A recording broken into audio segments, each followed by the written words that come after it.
प्रिय विद्यार्थियों, आज मैं एमएड सेकेंड ईयर के अंतर्गत आपको वीडियो लेकर के आया हूं। उसमें मेरा सब्जेक्ट है टीचर एजुकेशन, अध्यापक शिक्षा, और आज का टॉपिक है उच्च माध्यमिक स्तर पर शिक्षक शिक्षा के उद्देश्य। उच्च माध्यमिक स्तर पर शिक्षक शिक्षा के क्या उद्देश्य होने चाहिए, उन उद्देश्यों को हम किस प्रकार से प्राप्त कर सकते हैं। जब हम अध्यापक शिक्षा की बात करें तो कई प्रकार के उद्देश्यों की इसमें चर्चा की है। इसमें प्राथमिक उद्देश्य, माध्यमिक उद्देश्य, उच्च माध्यमिक उद्देश्यों को जानने का हम प्रयास करें तो आज मैं इसके अंतर्गत आपको वीडियो लेकर के आया हूं। हम एक एक बिंदु पर इस पर चर्चा करेंगे और चर्चा करते हुए समझने का प्रयास करेंगे ताकि आपके सिलेबस को मैं पूर्ण कर सकूं और आप अच्छे अंकों से पास हो सकें। तो अपना पहला इसमें बिंदु है शिक्षा की प्रकृति, लक्ष्यों का बोध। उच्च माध्यमिक स्तर पर शिक्षक शिक्षा के उद्देश्यों पर जब हम बात करें तो शिक्षा की प्रकृति को जानना होगा कि शिक्षा की प्रकृति क्या है। शिक्षा की प्रकृति को लेकर के जब अध्यापक विद्यार्थियों को इन बातों को समझाता है, क्योंकि अध्यापक का कार्य सभी लक्ष्यों को एवं उद्देश्यों को साथ में लेकर के चलना होता है, इसलिए हमें संपूर्ण शिक्षा की प्रकृति को जानना अध्यापक के लिए जरूरी है। शिक्षा की प्रकृति के लिए शिक्षा किस प्रकार से बालकों के लिए उपयोगी है, किस प्रकार से समाज के लिए उपयोगी है, किस प्रकार से शिक्षा को आगे बढ़ाया जा सकता है, समाज को विकसित किया जा सकता है और राष्ट्र की उन्नति में हम किस प्रकार से भागीदारी निभा सकते हैं, इन सारी चीजों को सम्मिलित करते हुए शिक्षा के सभी प्रकृति के बारे में, शिक्षा के लक्ष्यों के बारे में, शिक्षा के उद्देश्यों के बारे में हमें ऐसा ज्ञान रखना होगा। अध्यापक को वो चीजों की जानकारी रखनी होगी ताकि हम उच्च माध्यमिक स्तर के शिक्षा के उद्देश्यों को प्राप्त कर सकें। विद्यार्थियों को इस प्रकार से हमें बातें बतानी होगी कि हमें बालक का सर्वांगीण विकास करने के लिए कि शिक्षा एक निरंतर चलने वाली प्रक्रिया है। शिक्षा बालक का सर्वांगीण विकास करती है।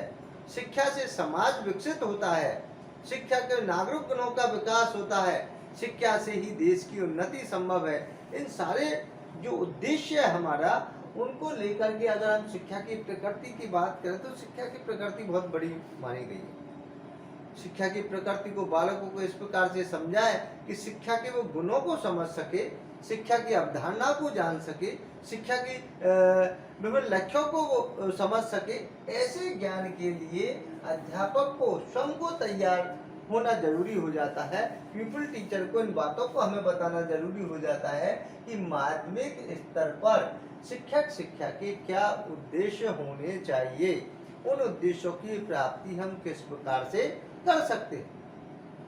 टीचर एजुकेशन सब्जेक्ट में हमें कई प्रकार के उद्देश्यों की हमने इसमें बात करते हैं, जिसमें प्राथमिक उद्देश्यों को लेकर के चलते हैं, माध्यमिक स्तर के उद्देश्यों को लेकर के चलते हैं या उच्च माध्यमिक स्तर के उद्देश्यों को लेकर के चलते हैं। तो कई प्रकार की बातें इसमें सम्मिलित की जाती है। जिस प्रकार की आयु वर्ग और क्षमता है उसी प्रकार से हम उद्देश्यों को भी निर्धारित करने का प्रयास करते हैं और शिक्षा देने का प्रयास करते हैं। तो इस प्रकार से टीचर एजुकेशन, अध्यापक शिक्षा का जो पाठ्यक्रम है उसमें कई प्रकार की ये चीजें जोड़ी गई है। उनके लक्ष्यों के आधार पर, उद्देश्यों के आधार पर हम चीजों को निर्धारण करते हैं। दूसरा है विशिष्टीकरण संबंधी विषयों के तर्क सम्मत स्वरूप तथा पद्धति। विशिष्टीकरण संबंधी विषयों के तर्क सम्मत स्वरूप, जब बालक प्राथमिक स्तर से मिडिल स्तर में, मिडिल स्तर से माध्यमिक स्तर में और माध्यमिक स्तर से सीनियर माध्यमिक स्तर में आ जाता है तो कई प्रकार से हम अध्यापक का ये परम दायित्व होता है कि उच्च माध्यमिक स्तर में शिक्षक शिक्षा के जो उद्देश्य होने चाहिए, क्योंकि वो उस विषय में थोड़ी जानकारी प्राप्त कर लेता है, उनको जानकारी विशिष्टीकरण की ओर चला जाता है, उस क्लास में उस स्तर उनका बढ़ जाता है तो कई विषय संबंधी जो उनकी अलग अलग किताबें हैं वो उनको पढ़नी होती है। इससे विशिष्टीकरण संबंधी विषयों में तर्क सम्मत स्वरूप हमारा जो बातें हैं वो जानकारी उनको मिलती है या जानकारी देने का हम प्रयास करते हैं, उनमें तर्क वितर्क करने का, हम उसको अच्छा ज्ञान देने के लिए उस पर वाद विवाद भी हम कर सकते हैं। ऐसे ज्ञान के लिए कई पद्धतियों का हम प्रयोग उसमें करते हैं। अलग अलग चीजों को समझाने के लिए जब अब कक्षा 9th में कोई बालक आ जाता है, 10th में कोई बालक आ जाता है, 11th में कोई बालक आ जाता है, तो कई प्रकार से हम उन विषय संबंधी योग्यता के अनुसार या आयु के अनुसार उन विषयों का तर्क संबद्ध ज्ञान उनको देने का हम प्रयास करते हैं। उन पर हम कई प्रकार के अपनी बात रखने का प्रयास करते हैं और अनेक पद्धतियों से उनसे उन विषय वस्तु को समझाने का प्रयास करते हैं, तभी हम इन लक्ष्यों को प्राप्त, उद्देश्यों को प्राप्त कर सकते हैं। क्योंकि अलग अलग चीजों को समझाने के लिए, अलग अलग विषय वस्तु समझाने के लिए अलग अलग पद्धतियों का सहारा लेना होता है। अध्यापक का परम उत्तरदायित्व ये होता है कि विद्यार्थियों को या प्यूपिल टीचर्स को या सम टीचर को इन उद्देश्यों को प्राप्त करने के लिए हमें कई प्रकार के विशिष्टीकरण संबंधी जो ज्ञान है वो हमें उनमें होना चाहिए और कई प्रकार से पद्धतियों के अनुसार वो भी ज्ञान के अनुसार हम ग्रहण कर सकते हैं। ये भी बात इसके अंतर्गत आती है, तभी हम शिक्षक शिक्षा के उद्देश्यों को प्राप्त कर सकते हैं।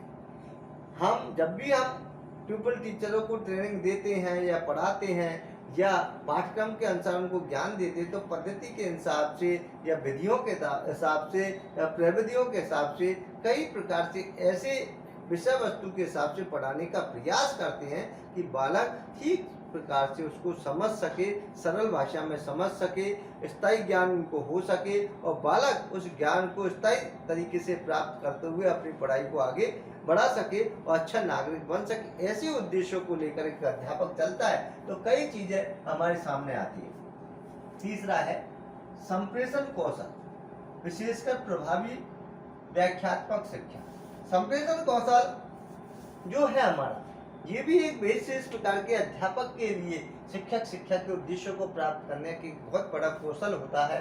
तो संप्रेषण कौशल होता है अपनी बात को स्पष्ट रूप से रखना, अपनी बात को स्पष्ट रूप से पहुंचाना, छात्रों के समक्ष अपनी बात ठीक प्रकार से अवगत करना, ये सारी चीजें संप्रेषण कौशल के अंतर्गत आती है। उसमें भाषा संबंधी अपना ज्ञान होना चाहिए, विषय को समझाने का अपना तरीका होना चाहिए, भाषा की स्पष्टता होनी चाहिए, शब्दों को अच्छा चयन हमारा होना चाहिए और हमारी आवाज़ प्रभावी होनी चाहिए। तो इस संप्रेषण कौशल के जो हमारे तरीके हैं वो विशेषकर प्रभावी होने चाहिए।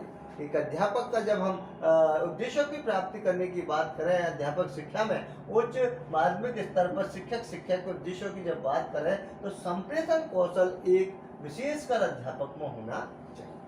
संप्रेषण कौशल की कला अगर अध्यापक में नहीं है तो अपना शिक्षण ठीक प्रकार से वो नहीं करा सकता, अपने उद्देश्यों को ठीक प्रकार से प्राप्त नहीं कर सकता। विधि प्रविधियों का ज्ञान अगर नहीं है तो ठीक प्रकार से विद्यार्थियों को नहीं समझा सकता। आवाज़ प्रभावशाली नहीं है तो बच्चों को ठीक प्रकार से वो अपनी बातों को नहीं पहुंचा सकता और भाषा की स्पष्टता नहीं है तो बच्चे की समझ में बहुत कम आएगा। इसलिए अध्यापक में सबसे बड़ा गुण होता है कि उन सारी चीज़ों का वो ध्यान रखे, विशेषकर उनका जो संप्रेषण कौशल है वो प्रभावी होना चाहिए। और व्याख्यात्मक शिक्षण जो अपने व्याख्यान करने का तरीका, एक अध्यापक का सबसे बड़ा गुण ये होता है कि वो व्याख्यात्मक तरीके से शिक्षण करवाए। जिस अध्यापक में नॉलेज होती, जिस अध्यापक में विषय वस्तु का ज्ञान होगा वो ही व्याख्या कर सकेगा, उस व्याख्यात्मक तरीके से पढ़ा सकेगा। उसे विषय वस्तु का अगर ज्ञान होगा तो व्याख्यात्मक तरीके से बालकों को संप्रेषण कर सकेगा।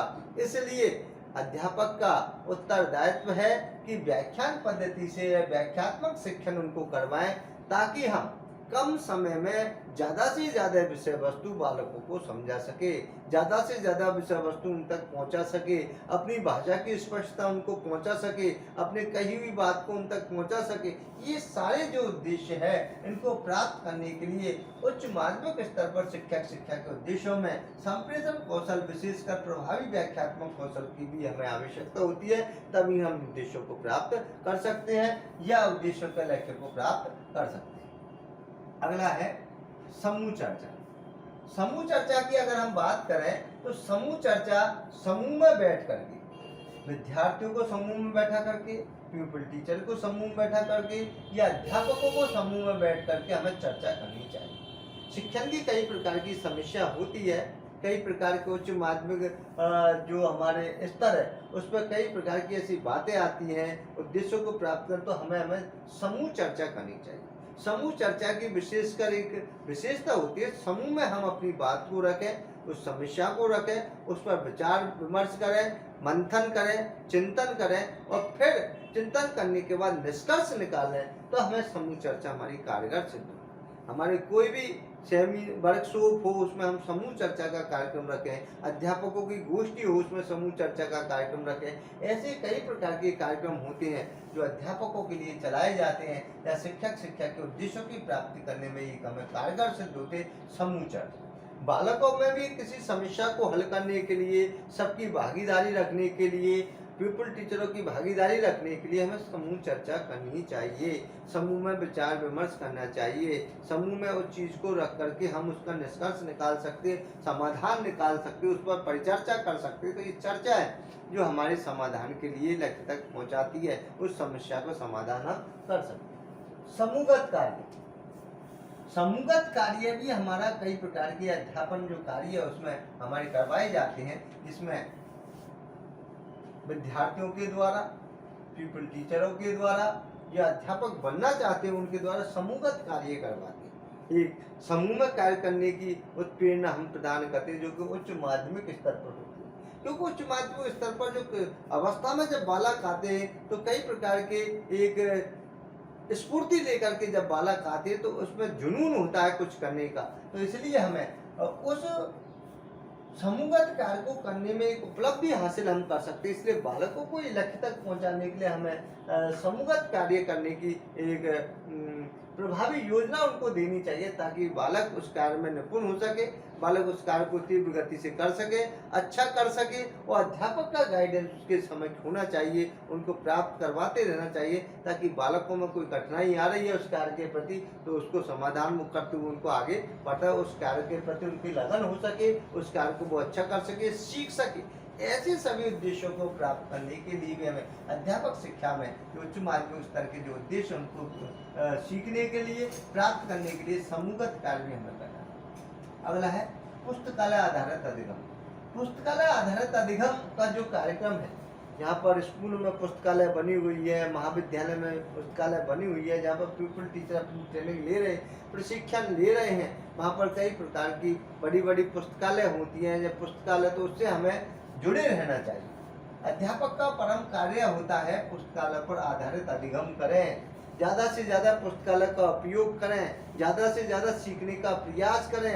ऐसे सभी जो कार्य हैं अध्यापक की, वो उन कार्यों को लेकर के अगर हम चलेंगे तो विभिन्न प्रकार के उद्देश्यों को हम प्राप्त करने का प्रयास करेंगे। जब तक पुस्तकालय कहते हैं, पुस्तकालय के द्वारा जो शिक्षा का जो माध्यम है सबसे ज़्यादा पुस्तकालय उपयोगी होती है। अध्यापक का जो सबसे बड़ा एक उत्तरदायित्व जिससे वो ज्ञान प्राप्त कर सकता है वो है पुस्तकालय। पुस्तकालय में बैठकर हमें स्वाध्याय करना चाहिए, अध्यापक को निरंतर प्रयास करके सतत अधिगम करते रहना चाहिए, सीखते रहना चाहिए। शिक्षण अपने व्यवसाय से जुड़े रहना चाहिए, अच्छी अच्छी मैगजीन पढ़ना चाहिए, विषय वस्तु का ज्ञान अधिक और लेना चाहिए, अलग अलग राइटरों की किताबें और पढ़नी चाहिए ताकि हमारे ज्ञान में वृद्धि हो, विषय वस्तु को और अच्छी तरीके से जान सके। ये सब पुस्तकालय आधारित अधिगम के अंतर्गत आती है। विद्यार्थियों को उनको जोड़ना, प्यूपिल टीचर को जोड़ना और अध्यापकों को उनको जोड़ना, क्योंकि अध्यापक भी हमें विभिन्न प्रकार से इन सारी शिक्षणों से जुड़ते हुए तभी आगे बढ़ेगा जब पुस्तकालय का वो ज़्यादा से ज़्यादा उपयोग लेगा। इन सारी चीज़ों को देखते हुए हमें अधिगम करना चाहिए, सीखना चाहिए, बालकों को भी सीखते रहना, तभी हम उद्देश्यों की प्राप्ति कर सकते। छात्रों की शैक्षिक, व्यावसायिक और व्यक्तिगत समस्याओं पर निर्देश। अब उच्च माध्यमिक स्तर पर शिक्षा के उद्देश्यों पर अगर हम इस पर बात करें तो छात्रों की शैक्षिक कई प्रकार की कठिनाई है, शिक्षा संबंधी कई प्रकार की कठिनाई होती है, व्यावसायिक संबंधी कई प्रकार की कठिनाई होती है, व्यक्तिगत संबंधी कई प्रकार की कठिनाई होती है, कई प्रकार की समस्याएं होती है। शैक्षिक समस्याएं होती है, व्यावसायिक समस्याएं होती है, व्यक्तिगत समस्याएं होती है। उन समस्याओं पर किस प्रकार से हमें गाइडेंस दे सके, गाइडेंस मिल सके।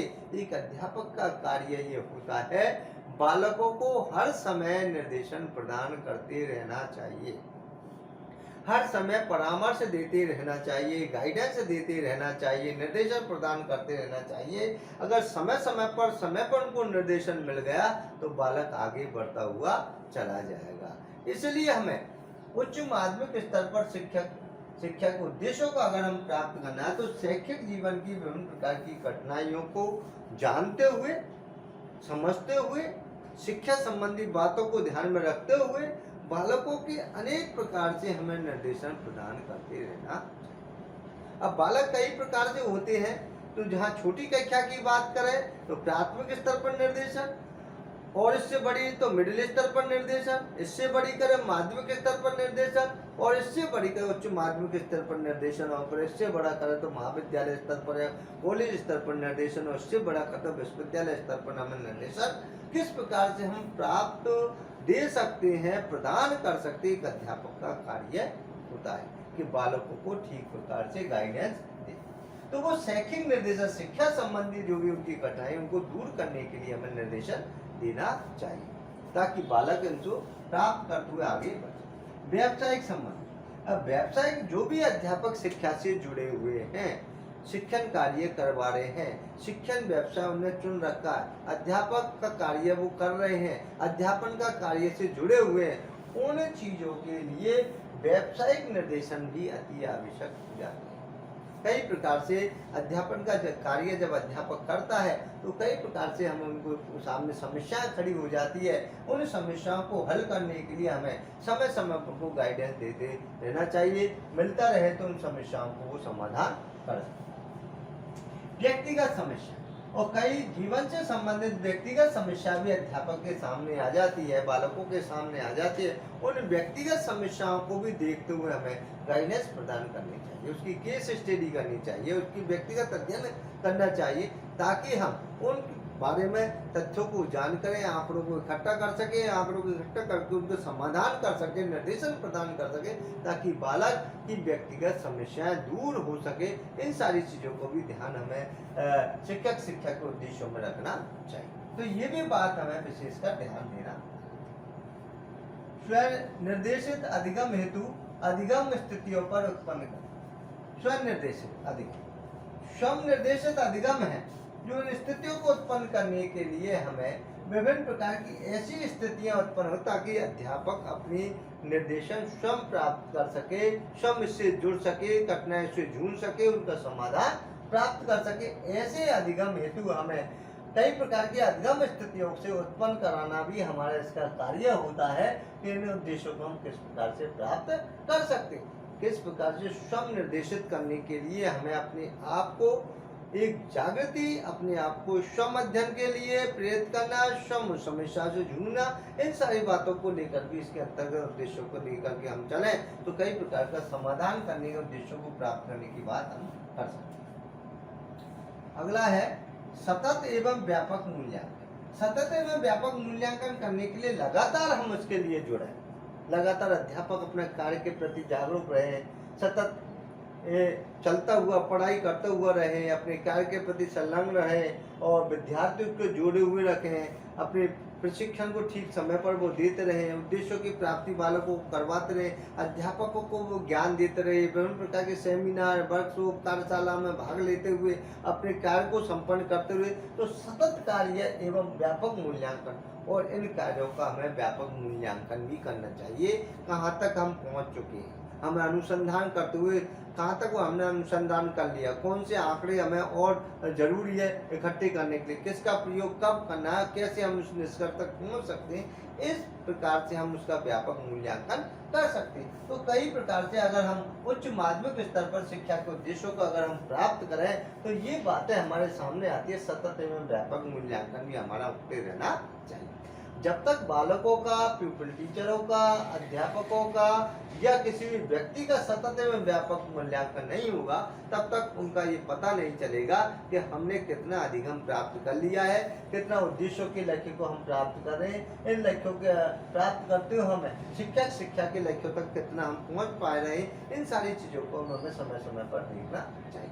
तो मैंने इन सारी चीज़ों की बात इसलिए आपसे की है कि हमारे जो पाठ्यक्रम में ये बातें बताई गई है, एमएड सेकेंड ईयर के अंतर्गत जो बातें आपको बताई अध्यापक शिक्षा में सिलेबस में जोड़ी गई है, तो उसमें माध्यमिक स्तर पर या उच्च माध्यमिक स्तर पर शिक्षक शिक्षा के उद्देश्यों की अगर हम चर्चा करें तो एक एक बिंदु को मैंने स्पष्ट तरीके से आपको समझाने का प्रयास किया, जिसमें हमने शिक्षा की प्रकृति एवं लक्ष्यों का ज्ञान आपको देने का प्रयास किया कि वो ज्ञान आपको मिले और अध्यापन ज्ञान को लेकर के बालकों में इस प्रकार से बातों को समझाए कि वो उद्देश्यों की प्राप्ति कर सके। विशिष्टीकरण संबंधी विषय, ताकि आयु के हिसाब से उस विषय वस्तु को जानकारी उसको हो जाए कि वो उच्च कक्षा में जब पहुंचता जाता है तो कई प्रकार के विशिष्ट संबंधी ज्ञान उसको हो जाता है, ताकि वो तर्क वितर्क करने की शक्ति या विभिन्न पद्धतियों को सीखने का प्रयास वो करता है। संप्रेषण कौशल में विशेषकर प्रभावी व्याख्यात्मक शिक्षण, जब संप्रेषण अच्छा होगा तो प्रभावी शिक्षण हम करा सकते हैं। तो ये अध्यापक के कई प्रकार के लक्ष्यों के अनुसार हम देख सकते हैं उद्देश्यों को प्राप्त कर। समूह चर्चा, समूहगत कार्य, पुस्तकालय आधारित शिक्षण या छात्रों की शैक्षिक, व्यावसायिक और व्यक्तिगत समस्याओं में निर्देशन प्रदान करना भी एक अध्यापक का परम कार्य हो जाता है। इससे हम कई प्रकार के उच्च माध्यमिक स्तर पर शिक्षक शिक्षा के उद्देश्यों को प्राप्त करने का प्रयास करते हैं। आशा ही नहीं आपने इस चीज़ों को समझा होगा, सुना होगा। जय हिंद, जय भारत, नमस्कार, धन्यवाद।